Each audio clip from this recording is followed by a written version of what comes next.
Another Trauma Talk radio segment. I am here with Miss Yvonne, who is in the play. What's Yes, the name of the yes. play in your role? The Cries of the Black Butterflies. I actually have a few roles, but I would say my main role is Miss Sojourner Truth. Okay. Yes. That's awesome. Yes. I love it. I love how the play connects our real life stories of today to the heritage of our past. That's awesome. Fantastic. Yes, very powerful. Yes, Very yes, powerful. yes. Okay, so what is trauma to you and how has it impacted your life?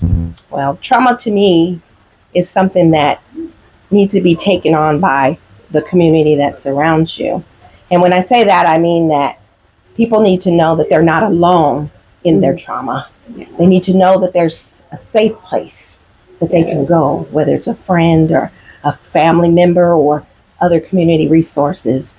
They need to feel that love and know that there's help out there. So trauma for me is something that we need to handle delicately, compassionately, with empathy and understanding, and definitely the love, because I think that's what helps bring people up and bring them out.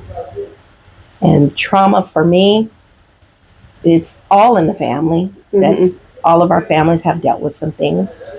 And I would say for me, it's a fact that I did have that safe place.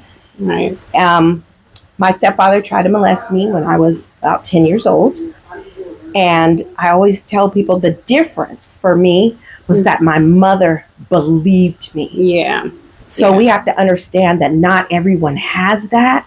Right. So that when you're trying to talk to someone and comfort them, you got to understand and try to understand the place that they're coming from. Yeah. And that's what I do. I try to put yourself in someone else's shoes. Right. Because you never know how it's going to impact each individual person. Okay. So I have one question for you. For someone who may not have a safe space or may be unable to recognize a safe space, what's the tip that you would give them in becoming a safe space for themselves first? Because sometimes we need to be safe within before we feel comfortable enough to reach out. Well, for me, being that I am definitely a believer, I would have to say they have to reach within and look to the Lord. Prayer, prayer, prayer. Asking Him to bring those people into your life. Asking Him to come and help you recognize and help others, put them around you for your protection and get that safe space. And so I think that that's very important, seeking that higher power, because we don't always have the strength that we need for ourselves. Right, so we have to draw from it from somewhere. Absolutely. I love it. And He is always a present help. Always. Always. Thank you so much for sharing.